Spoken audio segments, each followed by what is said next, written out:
요한계시록 7장 9절부터 17절입니다.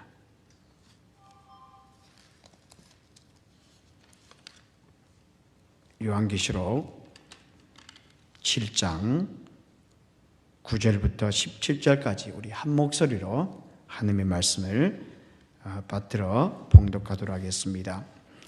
이 일 후에 내가 보니 각 나라와 족속과 백성과 방언에서 아무도 능히 셀 수 없는 큰 무리가 나와 흰옷을 입고 손에 종려 가지를 들고 보좌 앞과 어린 양 앞에 서서 큰 소리로 외쳐 이르되 구원하심이 보좌에 앉으신 우리 하나님과 어린 양에게 있도다 하니 모든 천사가 보좌와 장로들과 내 생물의 주위에 서 있다가 보좌 앞에 엎드려 얼굴을 대고 하나님께 경배하여 이르되 아멘. 찬송과 영광과 지혜와 감사와 존귀와 권능과 힘이 우리 하나님께 세세토록 있을지어다. 아멘 하더라.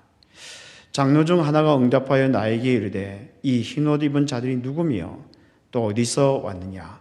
내가 말하기를 내 주여 당신이 아시나이다 하니 그가 나에게 이르되 이는 큰 환난에서 나오는 자들인데 어린 양의 피에 그 옷을 씻어 희게 하였느니라.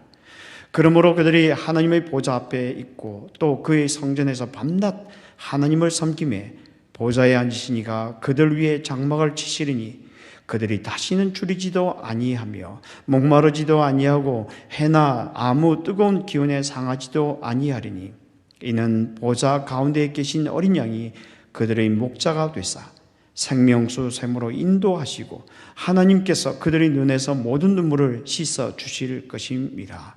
아멘. 한 절만 더 읽겠습니다.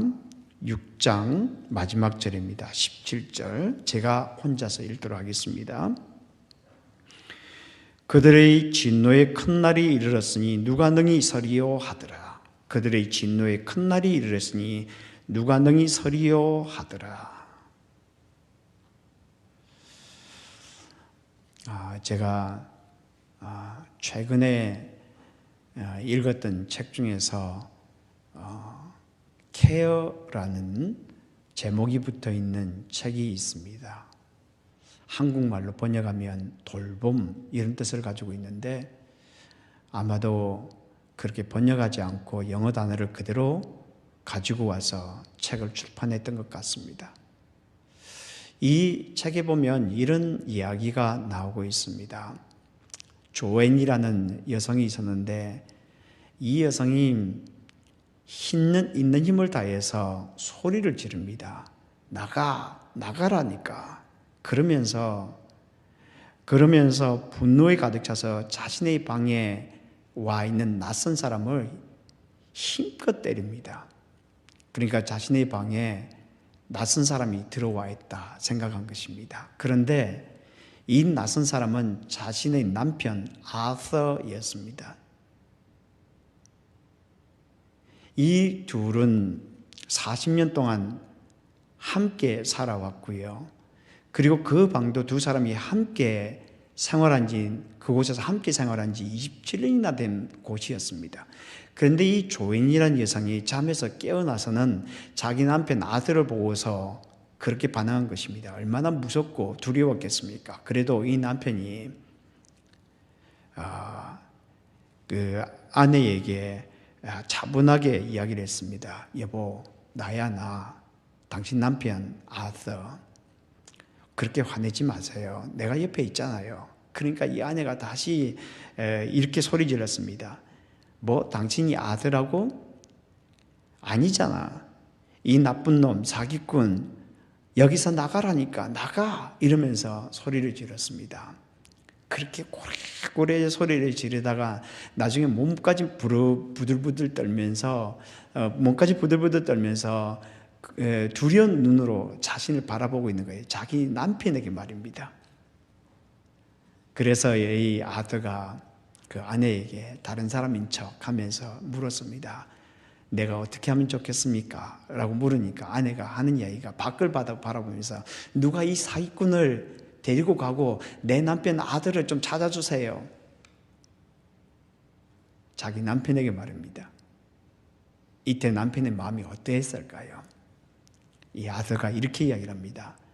나는 훈련받은 정신과 의사입니다. 그래서 이런 상황을 다룰 수 있는 기술을 가지고 있어야 합니다.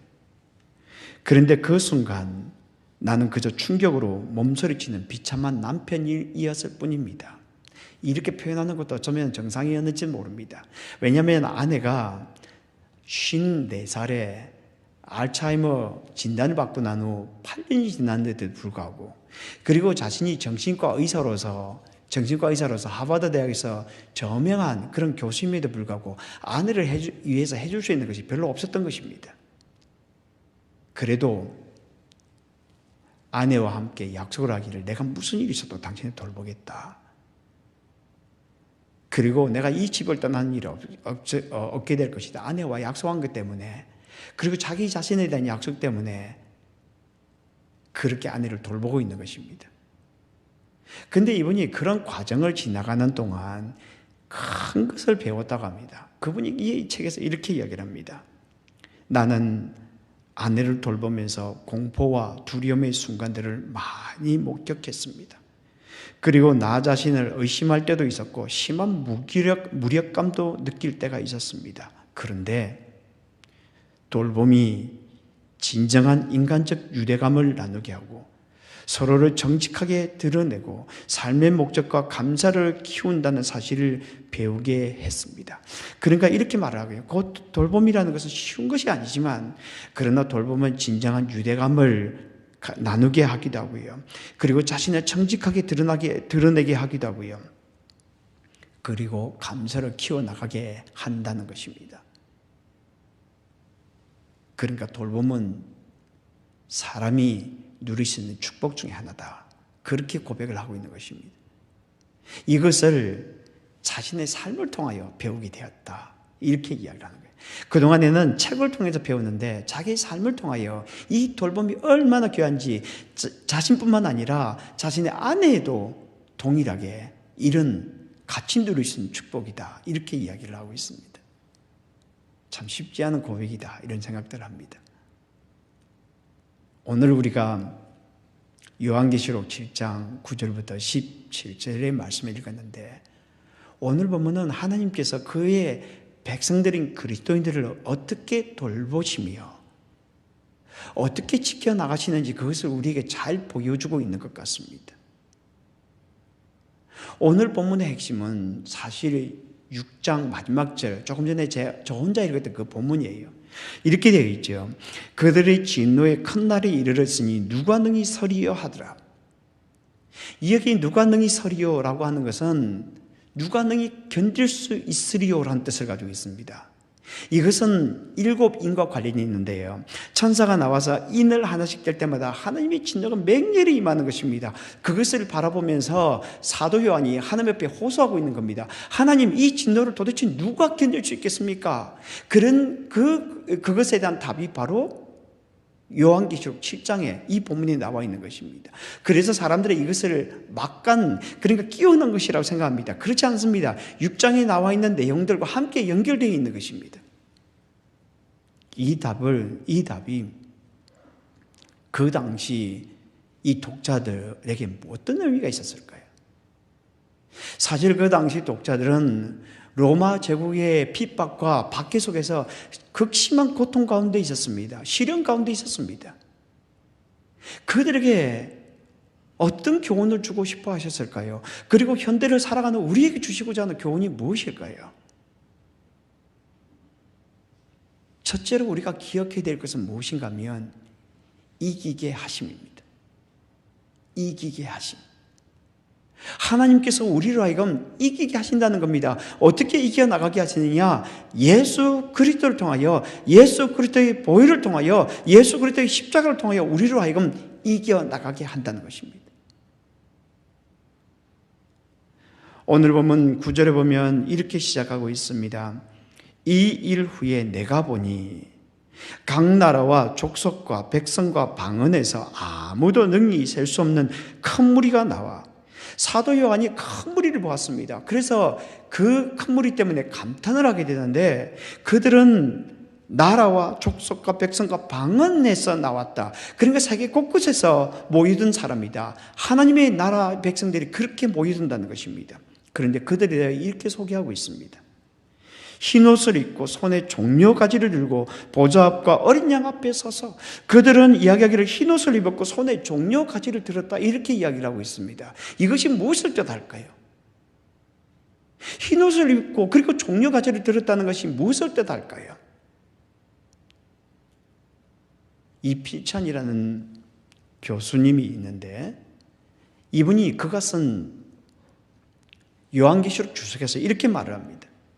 먼저 흰옷은 승리 축하를 위한 축제 복장이며 종려 가지들은 시몬 마카비의 군대가 예루살렘 성의 재탈환을 축하하며 흔들었던 것과 비교할 수 있습니다. 그러니까 이것은 흰옷과 종려 가지는 승리와 관련이 있다. 특별히 승리를 축하하는 것과 관련이 있다. 이렇게 이야기를 하고 있습니다. 그렇다면 그들이 손에 흰옷을 입고 손에 종려 가지를 쥐고 하나님과 어린 양의 보좌 앞에 서 있다는 것은 무엇을 뜻할까요? 요한은 이렇게 표현하고 있는 것입니다. 나 요한이 큰 무리를 보았습니다. 그들은 하나님의 백성들인데 단순한 하나님의 백성들이 아니었습니다. 그들은 하나님의 군대였습니다. 그래서 그들은 모두 흰옷을 입고 손에 종려가지를 들고 하나님 앞에 서서 그들이 전쟁에서 승리했노라고 하나님 앞에 아뢰고 있는 것입니다. 그들이 전쟁에서 승리했노라고 하나님 앞에 보고하고 있는 것입니다 라고 말하고 있는 것입니다. 그러니까 그 큰 무리들에게 있어서 죽음은, 순교는 패배가 아니었던 것입니다. 그들에게 고난은 절망이 아니었던 것입니다. 그들에게 죽음은, 순교는 승리였던 것입니다. 그리고 그들의 고난은 절망이 아니라 소망이었던 것입니다. 그런데 그들이 승리했노라고 보고하면서 무엇을 보고하고 있는 것일까요? 하나님께서 승리하게 하셨다. 우리가 승리를 했는데 하나님께서 승리하게 하셨다. 이렇게 말을 하고 있는 거예요. 오늘 본문에 보면 이렇게 되어 있죠. 큰 소리로 외쳐 이르되, 여기 큰 소리로 외쳐 이랬다고 하는 것은 크라조라고 하는 건데 있는 목소리를 다해서 이야기하는 겁니다. 그런데 이것이 현재형으로 되어 있어요. 그러니까 그들이 있는 목소리를 다해 계속하여 그들이 큰 소리를 외치고 있습니다. 무엇을 외치고 있느냐? 하나님께 구원이, 어린 양의 구원이, 하나님께, 그러니까 그들이 찬양을 하고 있는 거예요. 하나님께 구원이, 그리고 어린 양의 구원이, 이렇게 이야기를 하는 거예요. 그러니까 이렇게 이야기하는 거예요. 우리의 승리가 아닙니다. 하나님의 승리입니다. 우리의 승리가 아닙니다. 하나님의 승리입니다. 그래서 하나님께서 승리하게 하셨다. 그렇게 외치고 있는 것입니다. 우리는 아무리 어려운 가운데 있어도 절대 낙심하면 안 됩니다. 아무리 절망 가운데 있어도 절대 포기하면 안 됩니다. 왜냐하면 하나님께서 반드시 이기게 할 것이기 때문입니다. 하나님께서 반드시 다시 세워줄 것이기 때문입니다. 그래서 우리 인생은 우리 그리스도인들을 오뚜기와 같다, 이렇게 표현해요. 넘어져도 다시 일어난 존재들 말입니다. 우리 그리스도인들은 넘어져도 계속 넘어있지 있는 존재들이 아닙니다. 다시 일어난 존재들이에요. 여러분, 에스더를 보십시오. 에스더 8장에 보면은 하만이 유대인들을 다 죽이려고 그렇게 계획을 하고 법령까지 만들었습니다. 그 당시 법령을 만들었다는 것은 돌이킬 수 없는 그런 그 법이에요. 바꿀 수가 없어요. 그러니까 모든 그 유대인들이 죽게 될 그런 상황에 이르게 되었죠. 그때 에스더가 자기 그때 왕비였던 이 에스더가 유대인이었잖아요. 그래서 왕에게 나아갑니다. 그리고 그 왕에게 이렇게 요청합니다. 왕이여, 저를 좋게 보실지인데 조서를 내리셔서, 법령을 내리셔서 유대인들을 진멸하는 법령을 철회해 주옵소서. 내가 어찌 내 민족이 화를 당함을 보겠으며 내 친척들의 멸망함을 참아보리이까. 여러분, 기도는 이렇게 하는 겁니다. 그러자 왕이 자기가 냈던 법령을 바꿀 수가 없어요. 그러니까 이 왕이 어떻게 하는가 하면 새로운 법령을 발표합니다. 그래서 여러 고을에 있는 유대인들이 함께 모여 스스로 생명을 보호하여 자신들을 해하려 하는 자들을 대항할 수 있도록 그렇게 허락을 해줍니다. 그런 법령을 통해서 말입니다. 그때 일어난 일에 대하여 성경은 이렇게 말을 하고 있습니다. 수산성이 즐거이 부르며 기뻐하고 유대인에게는 영광과 즐거움과 기쁨과 존귀함이 있는지라. 유대인들에게는 영광과 즐거움과 기쁨과 존귀함이 있는지라. 혹시 우리들 가운데 지금 일어난 여러 가지 상황 때문에 마음이 눌려 있는 분들이 있습니까? 일어나십시오. 그리고 노래하십시오. 왜냐하면 지금이 바로 하나님께서 우리에게 허락하실 승리를 노래해야 할 때이기 때문입니다. 혹시 우리들 가운데 내가 처해 있는 어려움 때문에 너무 고통스러워서 찬송하기 어려운 분들이 있습니까? 여러분 고요하게 하나님 앞에 나아가 보십시오. 그리고 하나님의 이름을 불러보십시오. 그분이 우리의 마음을 쓰다듬어 주시고 그분이 우리를 다시 세워주실 것입니다. 그런데 어째서 이 큰 무리가 하나님 앞에 모여서 그들이 흰옷을 입고 그리고 손에 종려가 자기를 쥐고 승리를 고백할 때에 왜 하나님 어린 양 앞에 라는 말을 덧붙이고 있을까요? 이 어린 양이 덧붙일 필요가 없어요. 삼위 하나님 앞에 있기 때문에 하나님 앞에 보고를 했습니다. 이러면 충분합니다. 그런데 왜 이 어린 양이 보좌 앞이라고 그렇게 이야기할까요? 요한계시록이 강조하는 것은 무엇인가 하면 하나님께서 우리로 하여금 승리하게 하시는데 예수 그리스도를 통하여 그 일을 이루어 나가신다는 겁니다. 예수 그리스도의 십자가를 통하여 그 일을 이루어 나가신다는 겁니다. 예수 그리스도의 보혈을 통하여 그 일을 이루어 나가신다는 겁니다. 여러분 오늘 보면 13절과 14절을 보십시오. 이렇게 이야기를 하고 있어요. 장로 중 하나가 응답하여 나에게 이르되 이 흰옷 입은 자들이 누구며 또 어디서 왔느냐? 내가 말하기를 내 주여 당신이 아시나이다 하니 그가 나에게 이르되 이는 큰 환난에서 나온 자들인데 어린 양의 피에 그 옷을 씻어 희게 하였느니라. 여기 지금 흰옷은 무엇을 이야기하는 겁니까? 승리를 축하하기 위한 축제 복장이에요. 그런데 그 옷은 어떻게 되었습니까? 그 옷은 어린 양의 피로 씻겨졌다 이렇게 이야기를 하고 있습니다. 어린 양의 피가 무엇입니까? 이것은 예수 그리스도의 십자가의 보혈을 이야기하는 것입니다. 그렇다면 장로 중에 한 분이 사도 요한에게 이렇게 말하고 있는 거예요.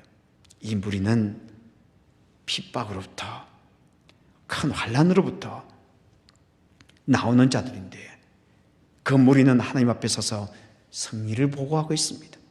그런데 이 승리는 예수 그리스도의 보혈의 능력으로 얻어질 것입니다. 예수 그리스도의 보혈의 능력으로 얻어진 것입니다. 라고 말을 하고 있는 것입니다. 예수 그리스도의 보혈이 승리를 경험하게 하는 능력이라는 것입니다. 예수 그리스도의 십자가가 우리로 하여금 이기게 하는 능력이라는 것입니다. 십자가 능력이에요. 여러분 이것이 그리스도인이에요. 십자가 능력이에요. 그 보혈 능력이라는 것을 알고 삶 속에 경험하는 것이 바로 그리스도인이에요. 여러분.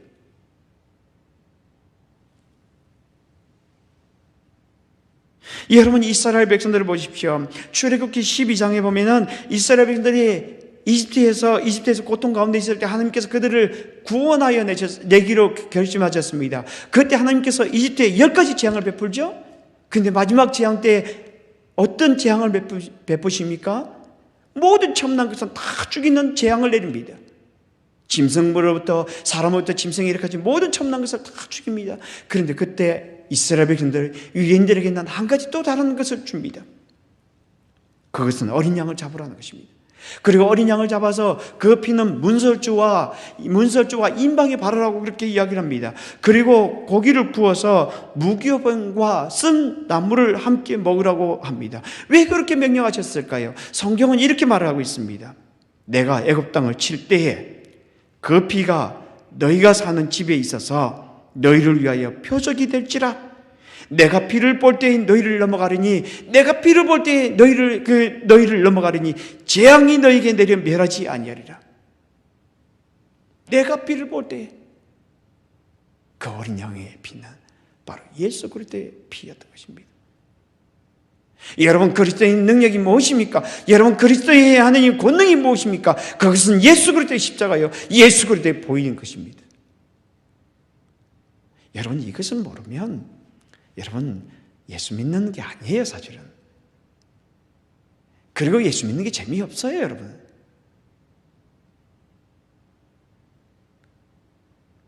제가 이번 주 지나면서 참 많이 불렀던 찬송이 주 안에 있는 나에게라는 것입니다. 여러분도 잘 아시죠? 주 안에 있는 나에게 딴근심이 있으랴. 십자가 밑에 나아가 내 짐을 풀었네. 내 짐을 풀었네. 주님을 찬송하면서 할렐루야 할렐루야. 내 앞길 멀고 험해도 나 주님만 따라가리. 이 찬송은 엘리자 히윗이라는 선생님이 작상곡인데요. 이분이 참 신실한 분이었고, 그리고 좀 어려움에 처한 사람들을 잘 돕는 사람이었습니다. 그런데 16세 된 어떤 청소년을 도와주다가 이 청소년이 옛날에는 슬레이트라는 게 있었잖아요. 그걸 잡아 던진 거예요. 크게 다친 겁니다. 허리를 크게 다쳤어요. 그래서 병원에 입원을 했는데, 그곳에서 있으면서 꼼짝하지 못하고 다른 사람들이 대소변을 다 받아줘야 했고, 그러면서 마음이 점점 약해지는 것입니다. 그러면서 자기를 해야 했던 그 소년이 너무나 미운 거예요. 용서가 안 되는 겁니다. 그러나 어느 날 그 병원을 청소하는 어떤 흑인 여성이 청소를 하면서 청소부인데 노래를 부르는 겁니다. 그러니까 심술이 난 거예요. 그래서 이렇게 물었습니다. 이봐요, 청소하면서 뭐가 좋다고 그렇게 노래를 불러요? 그러니까 이 분이 이렇게 대답했습니다.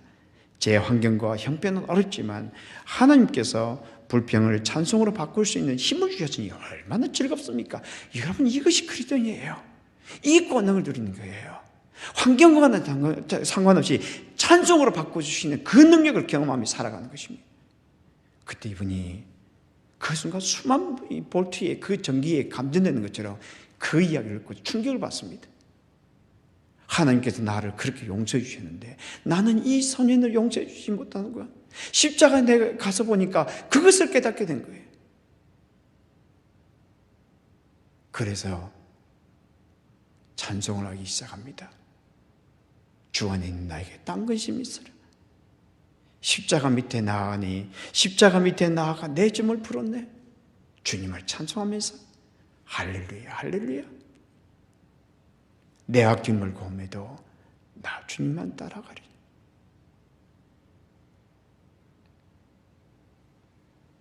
오늘 본문이 우리에게 가르쳐주고 싶어하는 첫 번째 단어가 무엇입니까?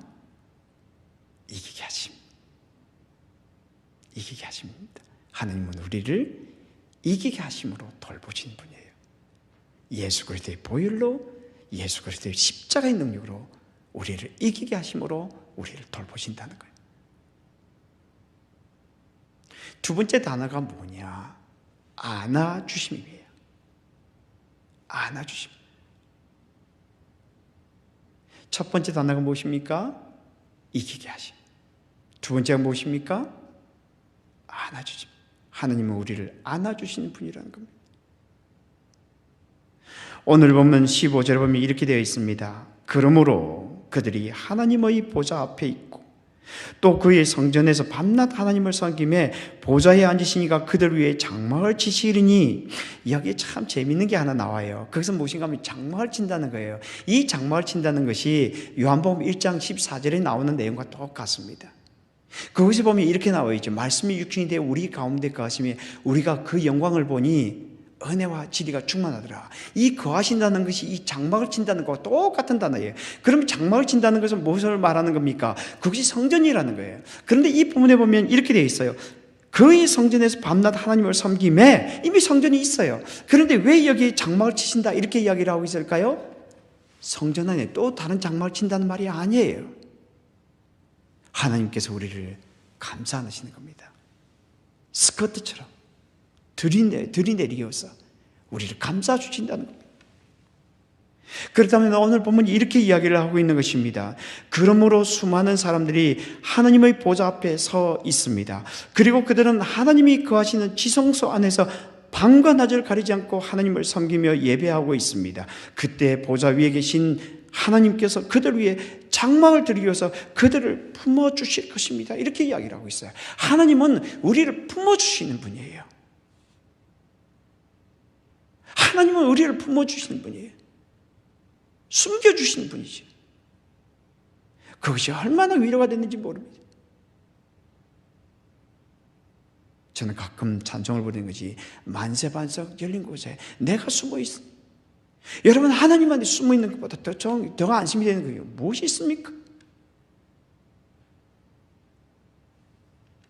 그런데 하나님께서 왜 그렇게 품어주실까요? 그것은 돌보시기 위해서입니다. 오늘 보면 마지막 절 17절에 보면 이렇게 되어 있습니다. 이는 보좌 가운데 계신 어린 양이 그들의 목자가 되사 생명수 샘으로 인도하시고 하나님께서 그들의 눈에서 눈물을 씻어 주실 것입니다. 여기 보면은 하나님께서 목자가 된다라고 우리 이야기하는데, 사실은 이 목자라는 말이 목자가 된다 이렇게 되어 있지 않고요, 돌본다, 목양을 한다 이렇게 되어 있어요. 그러니까 목사가 우리 목양을 한다 라고 할 때 그 동사를 셰퍼드가 동사예요. 이 명사가 아니에요. 그러니까 하나님께서 우리의 목자가 되신다라고 그걸 강조하는 것이 아니라 하나님께서 우리를 돌보신다, 그래서 우리의 목자가 되신다 이렇게 번역한 것 같습니다. 그렇다면 오늘 본문을 풀어서 표현하면 이렇게 되어 있습니다. 보좌 가운데 계신 어린 양이 마치 목자처럼 그들을 돌보실 것입니다. 그래서 그들을 생명수 샘으로 이끌어갈 것입니다. 하나님께서 그들의 눈으로부터 모든 눈물을 닦아 주실 것입니다. 그래서 그들은 다시는 줄이지도 아니하고 목마르지도 아니하고 태양과 같은 열에도 상하지 않을 것입니다. 하나님께서 우리를 꽉 품어주신, 그리고 우리를 돌보시는 거예요. 목자처럼 우리를 돌보시는, 얼마나 감사합니까?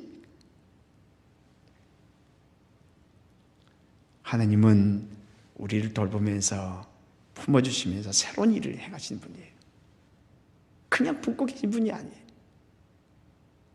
여러분, 창세기 1장을 보십시오. 창세기 1장에 보면 이렇게 이야기하고 있지 않습니까?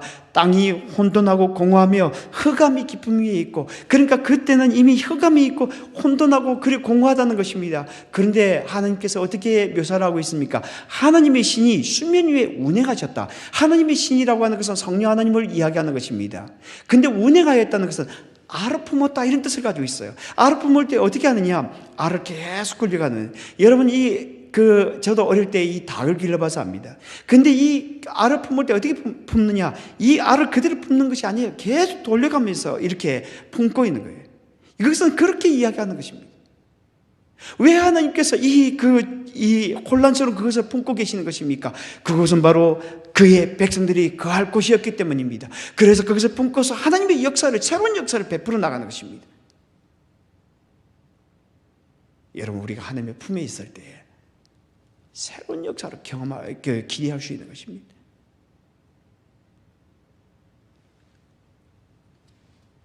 그것이 하나님께서 우리를, 그의 백성들을 다루시는 방식이에요. 제가 어느 목사님의 설교집에서 이런 이야기를 보았습니다. 이 목사님의 교회에 법대에 다니는 참 신실한 여학생이 있었대요. 공부도 아주 열심히 해서 얼마 후에 바로 그 1차 시험에 합격했대요.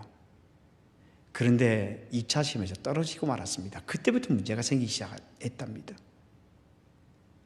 이분이 2차 시험에서 이 2차 시험은 보통 2번을 보거든요. 한 번 떨어져서 한 번 더 볼 수 있는 기회가 있는데, 한 번 떨어지자 그의 마음에 불안감이 생기게 되었습니다. 그러면서 열등감과 그리고 좌절감이 마음에 자리 잡기 시작했습니다.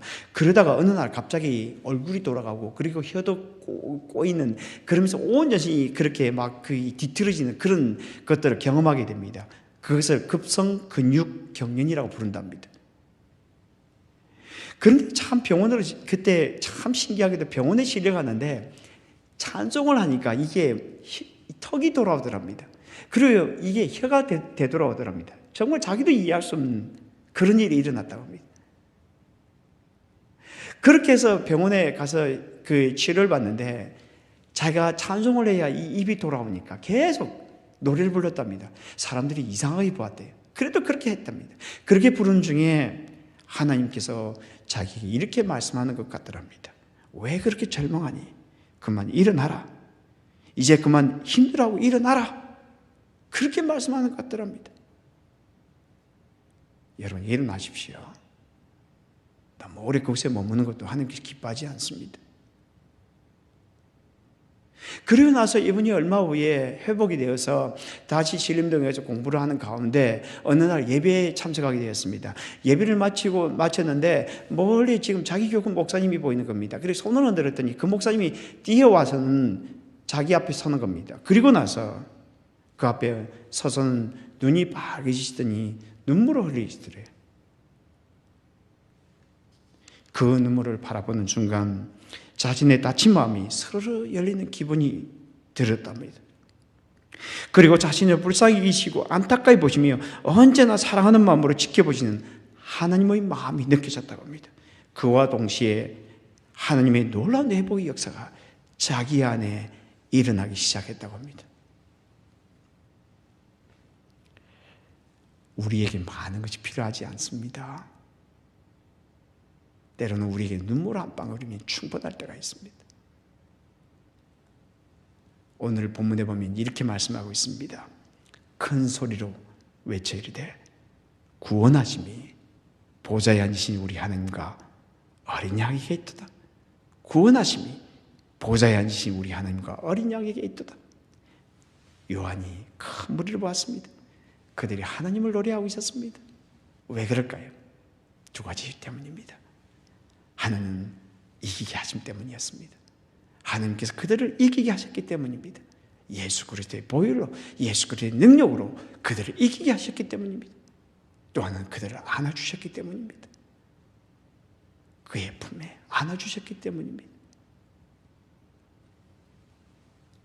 우리를 이기게 하시고 안아주시는 그 하나님의 사랑, 그 하나님의 돌보심을 가슴에 품고 살아감으로 말미암아 복된 삶을 살아가는 저와 여러분이 되기를 주님의 이름으로 축복합니다.